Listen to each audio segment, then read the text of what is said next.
Velkommen til Evituben, og velkommen til anden del af den her AI-boks. I det her afsnit der vil jeg lige dykke ind i, hvor nemt det er at tilkoble sin telefon, så man kan bruge den trådløst. Og i den her video her viser jeg det med min Android-telefon, og går på trådløs Android Auto.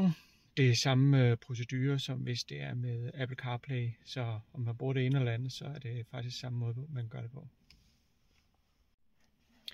Når du skal i gang med at connecte din telefon første gang, så bruger man den her app, der hedder SpeedPlay. Den er automatisk installeret direkte på boksen, når du går i gang. Man trykker på den. Det, der bare er vigtigt her, det er selvfølgelig, at boksen den er koblet til noget internet. Det kan enten være, at du har proppet dit SIM-kort i boksen, eller at du bruger din telefon som hotspot. Man kommer frem til skærmen her, så står der Please Connect med Bluetooth til den der her AI-boks, altså du skal connecte på din telefon. Det gør jeg lige, og så vender vi tilbage.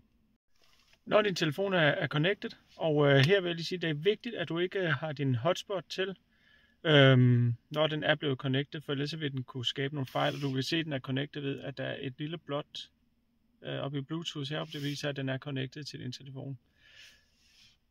Så er det at trykke på SpeedPlay hernede, og så vil din trådløs Android Auto automatisk starte op med de apps, du nu har liggende på. Og I kan se, der er min telefon herinde i, og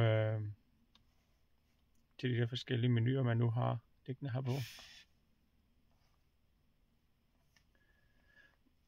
Og så simpelthen det. Og fremadrettet, når du så starter op, så vil den automatisk gå ind i din Android Auto. Hvis man ønsker at komme tilbage til menuen på selve sin AI-boks, det tryk på skærmen, så popper den op her. Og så er det sådan set bare at trykke her, så er du tilbage på selve styresystemet på den her. Og så kan man bare trykke på SpeedPlay, så hopper den automatisk tilbage til ens Android Auto eller Apple CarPlay, eller hvad det er, man bruger.